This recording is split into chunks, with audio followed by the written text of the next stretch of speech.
بسم اللہ الرحمن الرحیم۔ عزیز طلبہ و طالبات، آج کا ہمارا لیکچر ہے حمد کی تشریح، نیا نصاب، آخری 3 اشعار مع فنی محاسن اور فکری تاثر، پروفیسر چودھری محمد شریف آرائیں، 9ویں 10ویں 11ویں اور 12ویں جماعت کے لیے Urdu lecture series YouTube channel Urdu professor کے توسط سے حاضر خدمت ہیں۔ نظم حمد، نیا نصاب، 5واں شعر ہے حمد کا۔ مکتوم کس کی موج کرم ہے صدف صدف، مرقوم کس کا حرف وفا ہے افق افق۔ الفاظ معانی: مکتوم اس کا مطلب ہے چھپا ہوا یا پوشیدہ۔ مفہوم اس کا: یہاں یہ لفظ قدرت کی نعمتوں اور اللہ کی کرم نوازیوں کی جانب اشارہ کرتا ہے جو ہر جگہ موجود ہیں لیکن عام نگاہوں سے پوشیدہ ہیں۔ موج کرم، اللہ کی رحمت اور کرم کی لہریں۔ صدف، موتی بنانے والی صدف یعنی سیپ جو اندر موتی چھپائے ہوئے ہوتی ہے۔ اس استعارے سے شاعر نے یہ بات کہی ہے کہ اللہ کی رحمتیں اور کرم ہر جگہ پھیلے ہوئے ہیں جیسے سیپ میں موتی پوشیدہ ہوتا ہے۔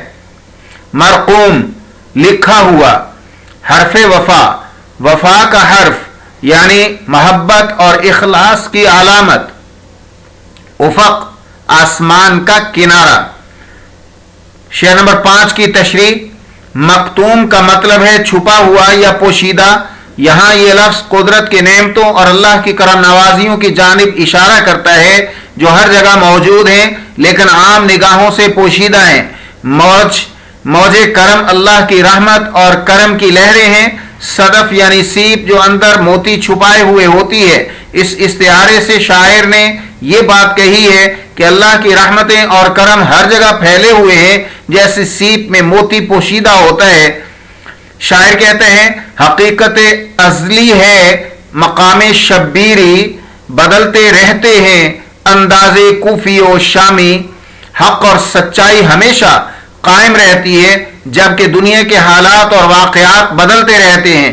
خدا کی حقیقت اور اس کا کرم ہمیشہ باقی رہتا ہے۔ شاعر اللہ کی نعمتوں اور رحمتوں کی موجودگی کی طرف اشارہ کرتے ہیں جو دنیا میں ہر جگہ موجود ہیں لیکن ہمیں ان کا ادراک نہیں ہوتا، ہم ان کے بارے میں جانتے نہیں، سمجھتے نہیں۔ جیسے سیپ میں موتی چھپا ہوتا ہے اور صرف مخصوص حالات میں ظاہر ہوتا ہے، اسی طرح اللہ کی رحمتیں بھی ہر جگہ موجود ہیں، ہمیں انہیں پہچاننے اور محسوس کرنے کی ضرورت ہے۔ یہ شاعر کہتے ہیں مٹا دیا میرے ساقی نے عالم من و تو، پلا کے مجھ کو میں لا موجود لا مطلوب۔ خدا کی محبت اور اس کے کرم کو بیان کیا ہے جو انسان کو دنیاوی فرقوں اور تفریقوں سے بالا تر کر دیتی ہے۔ خدا کی کرم نوازی انسان کو ہر قسم کی مادی خواہشات سے آزاد کر دیتی ہے۔ خدائے لم یزل کا دست قدرت تو، زباں تو ہے، یقین پیدا کر اے غافل کہ مغلوب گماں تو ہے۔ خدا کی قدرت اور اس کا کرم ہمیشہ موجود ہے اور انسان کو اپنے یقین کو مضبوط بنانا چاہیے تاکہ وہ خدا کے کرم سے مستفید ہو سکے۔ خدا کی کرم نوازی اور رحمت ہر انسان کے لیے موجود ہے بشرطے کہ انسان خود اس کرم کو حاصل کرنے کے لیے اپنے یقین اور عمل کو مضبوط بنائے۔ اس شعر کی فنی خوبیاں، فنی محاسن: نمبر 1، استعارہ موج کرم۔ یہ استعارہ اللہ تعالیٰ کی رحمت اور کرم کی لہر کے لیے استعمال کیا گیا ہے جو ہر جگہ پھیلی ہوئی ہے۔ صدف یہاں موتی بنانے والی چیز کے طور پر استعمال ہوا ہے جو قدرت کی تخلیقی قوت کو ظاہر کرتا ہے۔ حرف وفا وفا کے حرف کو اللہ کی محبت اور اخلاص کی علامت کے طور پر استعمال کیا گیا ہے۔ نمبر 3، صنعت تجنیس، مکتوم مرقوم دونوں الفاظ میں صوتی ہم آہنگی ہے، یعنی آواز کے لحاظ سے ملتے جلتے ہیں، جو شعر میں موسیقیت پیدا کرتی ہے۔ صدف، افق دونوں الفاظ کے آخر میں یکسانیت ہے، جو شعر کی روانی میں اضافہ کرتی ہے۔ نمبر 3، صنعت تکرار، صدف صدف، افق افق الفاظ کی تکرار سے معنی میں شدت اور گہرائی پیدا ہوتی ہے۔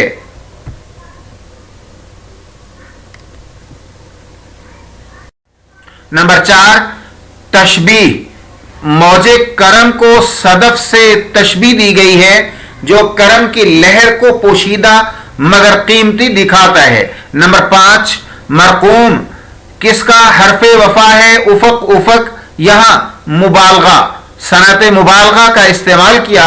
مبالغہ آرائی سے یہ تاثر دیا گیا ہے کہ اللہ کی وفا اور محبت ہر افق پر واضح اور نمایاں ہے۔ نمبر 6، صنعت ایجاز، شعر میں الفاظ کا انتخاب نہایت مختصر اور جامع ہے، جس سے زیادہ معنی کم الفاظ میں بیان کیے گئے ہیں۔ معانی۔ نمبر 7، حسن بیان، شعر کی زبان سادہ مگر پر اثر ہے، جس میں فنی مہارت کے ساتھ دینی اور روحانی مضامین کو عمدگی سے پیش کیا گیا ہے۔ نمبر 8، نغمگی، شعر میں صوتی آہنگ اور نغمگی ہے، جو پڑھنے والے کو محظوظ کرتی ہے۔ حمد کا شعر نمبر 6، کس کی طلب میں اہل محبت ہیں داغ داغ، کس کی ادا سے حشر بپا ہے افق افق، الفاظ معانی و مفاہیم، کس کی طلب میں، طلب جستجو، تلاش، محبت کی خواہش کو کہتے ہیں۔ یہاں کس سے مراد اللہ تعالی یا محبوب حقیقی ہے؟ اہل محبت، محبت کرنے والے، عاشقان وہ لوگ جو محبت کے سچے پیکر ہیں، یعنی وہ لوگ جو محبت میں مخلص اور وفادار ہیں۔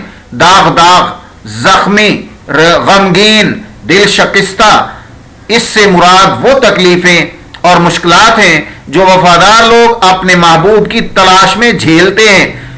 کس کی ادا؟ یہاں کس سے مراد اللہ تعالی یا محبوب حقیقی کی قدرت اور کرم ہے۔ ادا یہاں محبوب کے خوبصورت اور دلکش انداز کی طرف اشارہ ہے۔ یہ الفاظ اس بات کو ظاہر کرتے ہیں کہ محبوب کی ادائیں کس قدر دلکش اور پرکشش ہیں۔ حشر وبا، قیامت کا منظر، بے چینی، اضطراب۔ حشر عربی زبان کا لفظ ہے جو قیامت کی حالت کو بیان کرتا ہے، اور اس کے لفظی معنی جمع ہونا، محشر جمع ہونے کے میدان کو کہتے ہیں، جو حشر سے ہی بنا ہے۔ یہاں شاعر نے یہ لفظ محبوب کی اداؤں کی تاثیر بیان کرنے کے لیے استعمال کیا ہے، جس سے دنیا میں قیامت کی سی کیفیت برپا ہو جاتی ہے۔ افق افق، یہ ہر طرف، ہر جگہ، دنیا کے مختلف گوشے۔ یہ الفاظ اس بات کو ظاہر کرتے ہیں کہ محبوب کی اداؤں کا اثر کس قدر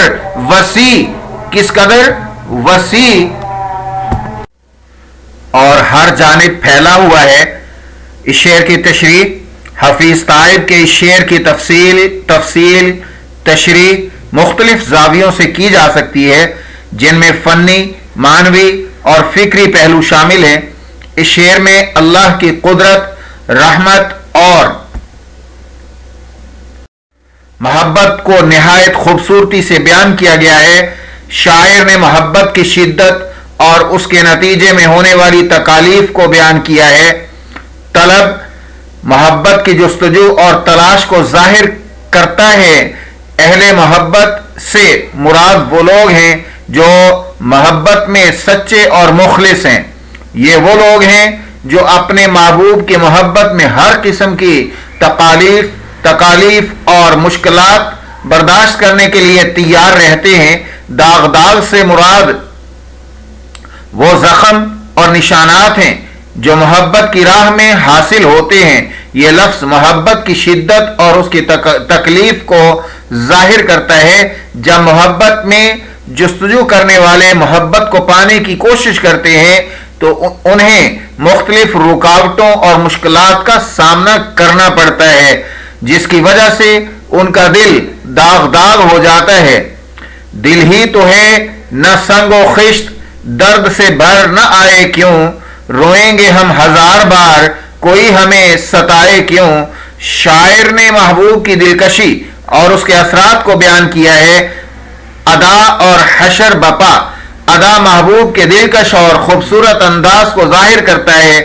محبوب کی ادائیں اتنی پرکشش ہوتی ہیں کہ ان سے دنیا میں قیامت کی سی کیفیت پیدا ہو جاتی ہے۔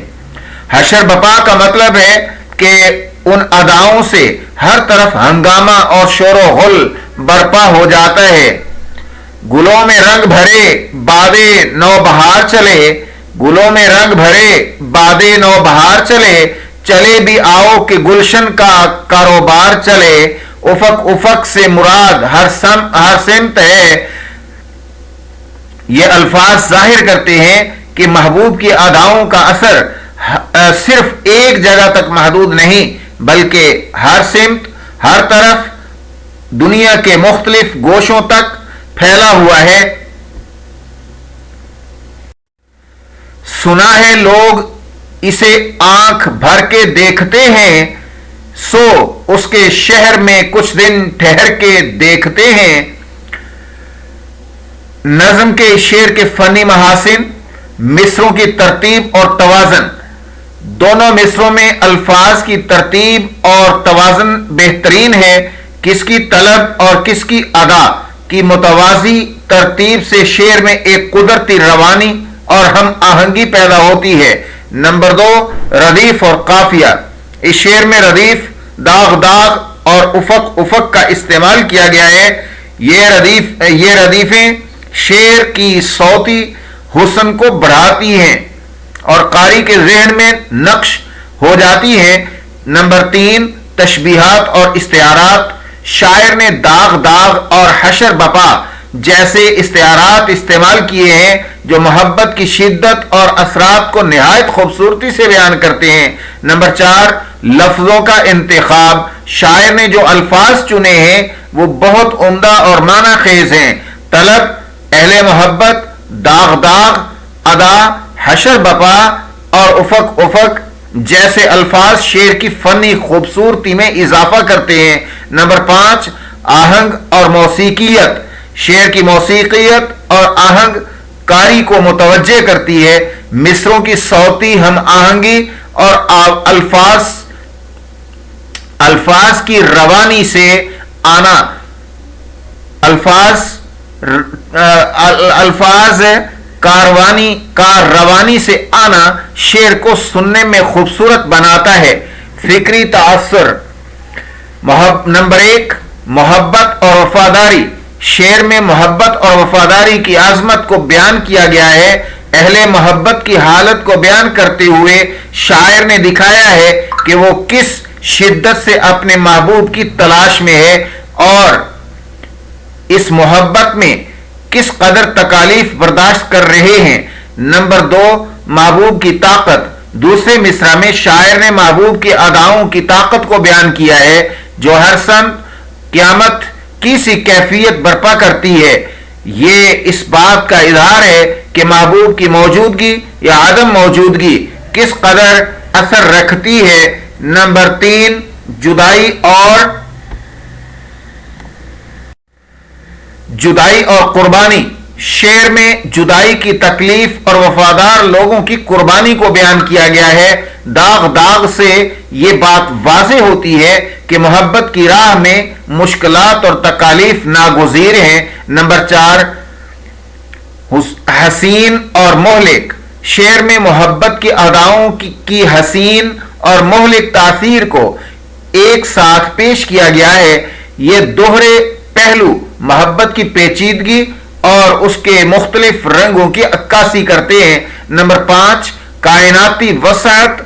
افق کا استعمال کائناتی وسعت اور محبوب کی اداؤں کے اثر کو بیان کرتا ہے۔ یہ الفاظ قاری کے ذہن میں ایک وسیع منظرنامہ پیش کرتے ہیں جہاں محبوب کی ادائیں ہر سمت میں پھیلی ہوئی ہیں۔ نظم حمد کا شعر نمبر 7، آخری شعر ہے حمد کا۔ سوزاں ہے کس یاد میں تائب، سوزاں ہے کس کی یاد میں، سوزاں ہے کس کی یاد میں تائب، نفس نفس فرقت میں کس کی شعلہ نوا، افق افق۔ مشکل الفاظ کے معانی و مفاہیم۔ سوزاں کا معنی ہے جلنا، تپش، شدید گرمائش۔ یہاں یہ لفظ ہے سوزاں، یہاں یہ لفظ دل کی حالت کو بیان کرنے کے لیے استعمال ہوا ہے جو محبت کی یاد میں جل رہا ہے۔ یاد، یاد آوری، کسی کا خیال۔ یہاں یہ لفظ یاد کا محبوب کی یاد کو ظاہر کر رہا ہے۔ نفس، نفس کا معنی سانس، زندگی کی علامت۔ یہاں یہ لفظ ہر سانس کی علامت ہے جو محبت کی شدت کو ظاہر کر رہا ہے۔ فرقت، جدائی، فرقت کا معنی جدائی، دوری۔ فرقت، یہاں یہ لفظ محبوب کی جدائی کو ظاہر کر رہا ہے۔ شعلہ نوا، اس کا معنی ہے آتش بیان، جس کی باتیں شعلے کی مانند ہوں، یعنی شدید درد اور تپش والی باتیں۔ یہاں یہ لفظ جدائی کی شدت کو بیان کرنے کے لیے استعمال ہوا ہے۔ افق، آسمان و زمین کے درمیان کا خط۔ حدود، کنارے۔ یہاں یہ لفظ ہر سمت یا ہر جانب کو ظاہر کر رہا ہے۔ شعر نمبر 7 کی تشریح۔ شاعر کہہ رہا ہے کہ محبوب کی جدائی میں اس کا دل شعلے کی مانند جل رہا ہے اور یہ کیفیت ہر سمت پھیلی ہوئی ہے، یعنی اس کی جدائی کی شدت اور درد ہر جگہ محسوس کی جا سکتی ہے۔ حفیظ طائب کے اس شعر میں محبت کی شدت اور جدائی کے درد کو نہایت خوبصورتی سے بیان کیا گیا ہے۔ شاعر ہر سانس میں محبوب کی یاد میں جل رہا ہے اور یہ جلنا اس کی زندگی کا حصہ بن چکا ہے۔ محبوب کی جدائی میں اس کا دل شعلے کی مانند جل رہا ہے اور یہ کیفیت ہر سمت، ہر جانب پھیلی ہوئی ہے۔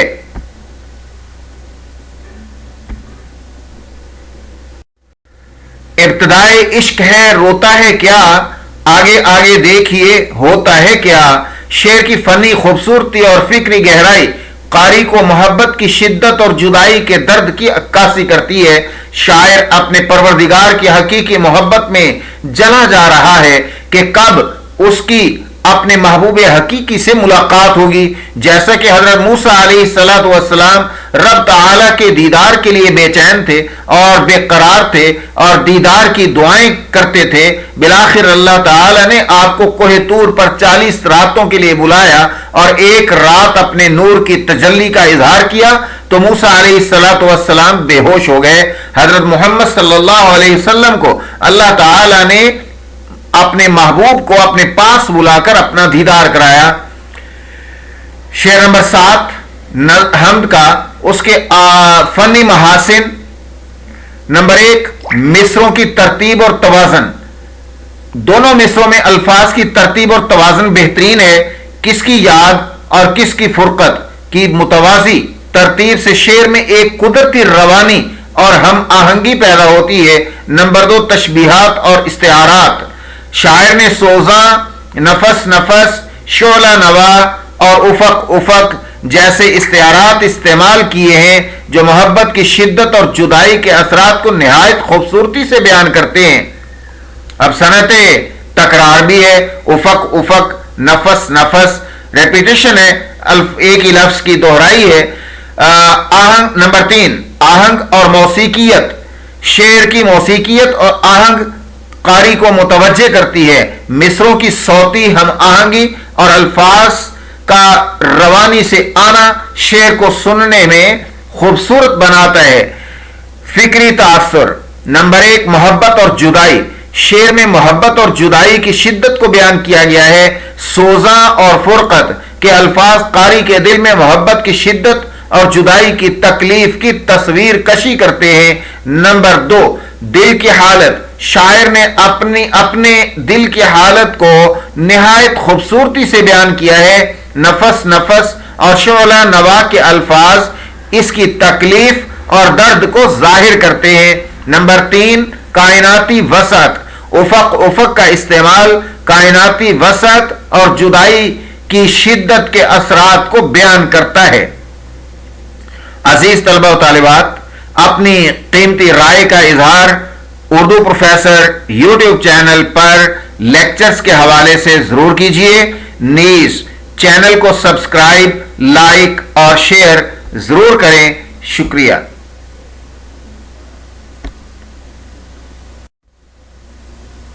Urdu professor YouTube channel Urdu lecture series کے آج کے لیکچر کے ساتھ اردو پروفیسر یوٹیوب چینل سے پروفیسر چودھری محمد شریف آرائی آپ سے اجازت چاہتا ہے. دیکھتے رہیے اردو پروفیسر یوٹیوب چینل کو. شیئر، لائک اور سبسکرائب کرنا مت بھولیں. گھنٹی کے نشان کو بھی ضرور دبائیں تاکہ ہر نئے لیکچر سے آپ کو آگاہی ملتی رہے. شکریہ. اللہ حافظ.